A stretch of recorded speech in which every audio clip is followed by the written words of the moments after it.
After what felt like years of anticipation, delays, and speculation, Star Wars Skeleton Crew finally premiered this week with the first 2 episodes. As a fan of the franchise, I approached the show with cautious optimism, hoping for a ground-and-gritty exploration of the Star Wars universe beyond the Jedi and Sith saga that we all know too well. But what I got instead was a scattered, confused mess. It's as if the show couldn't decide if it wanted to be Stranger Things and the Goonies, or if it was going to be another Star Wars Rebels Ezra Bridger origin story. Let's start with the characters. There's Wim, who's essentially the annoying kid with unrealistic worldviews. I mean, he's got the whole dreaming big thing down, but he comes off more like a Star Wars version of Greg Heffley from Diary of a Wimpy Kid. Then there's Neil, who's just boring. He feels like a placeholder, a sidekick with no real personality to speak of. Together, Wim and Neil are like Star Wars branded Greg and Rowley. Then there's Fern, who's basically the 11 of the show. She has a bit more depth, but even she doesn't feel fully realized.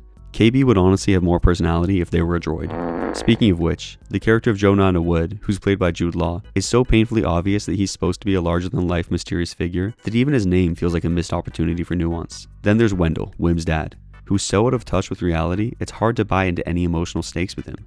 Real people don't react like this. A father wouldn't be so calm about his son being carried away in an unknown spaceship. He wouldn't be just waving his hands and yelling his name. He'd be upset, he'd be showing emotion, he'd be worried for his son. The setting doesn't help either. The planet at Aden doesn't feel like Star Wars. The city looks like something an AI would generate if you asked it to design a futuristic world. It's clean, sterile, and lacks any real character. It's like a cityscape without soul. The world building here feels lazy. Like when every new Star Wars show can't come up with anything better than colored milk for the obligatory space food moment. We've seen it all before from Andor to The Mandalorian. It's as if the writers are relying on these nostalgic callbacks to fill in the blanks instead of doing the hard work of creating a fresh, believable world.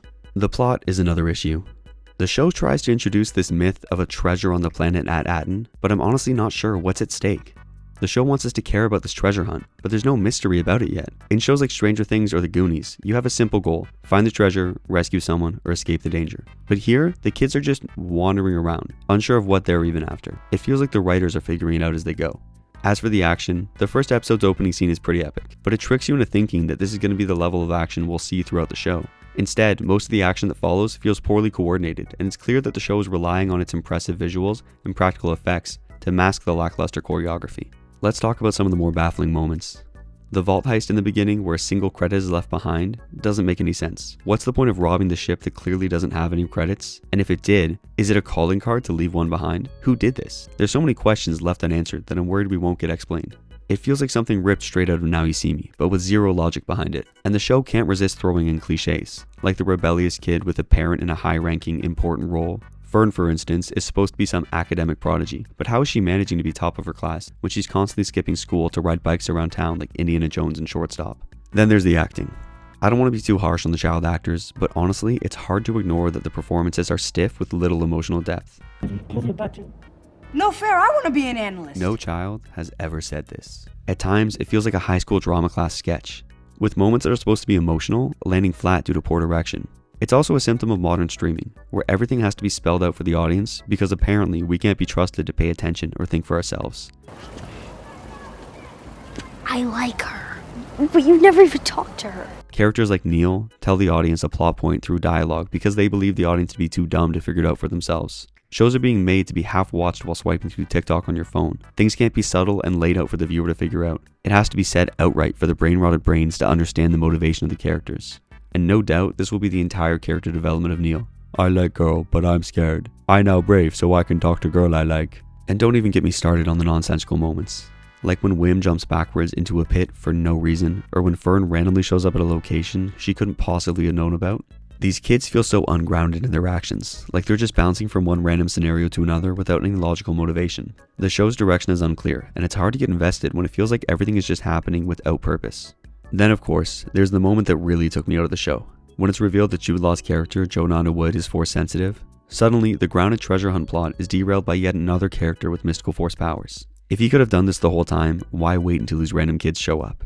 It's just lazy writing and makes the whole premise feel weak. The world building in Skeleton Crew is inconsistent. The cityscape feels out of place, the kids are acting like they've never seen a star before, and the references to planets from other parts of the Star Wars universe feel like fan service rather than meaningful world building. It's probably on autopilot. Here guys, let's just hit these random buttons and see what happens because the director told us to. Beep boop boop boop boop, beep boop boop boop boop, beep beep boop beep beep beep beep beep boop boop boop boop. And the comedy? It misses the mark for me. There are so many moments where the setup is there for something funny to happen, but it either feels forced or just doesn't land at all. Ah yes, hit the thing with a metal pipe to make it work again. That's what they taught me at Space Mechanic School too. On a technical note, Disney Plus has some serious issues with ad placement. In the middle of watching the first episode, I went from having no ads to suddenly being bombarded with 3 back-to-back ads in the span of 5 minutes. It totally breaks the flow of the show.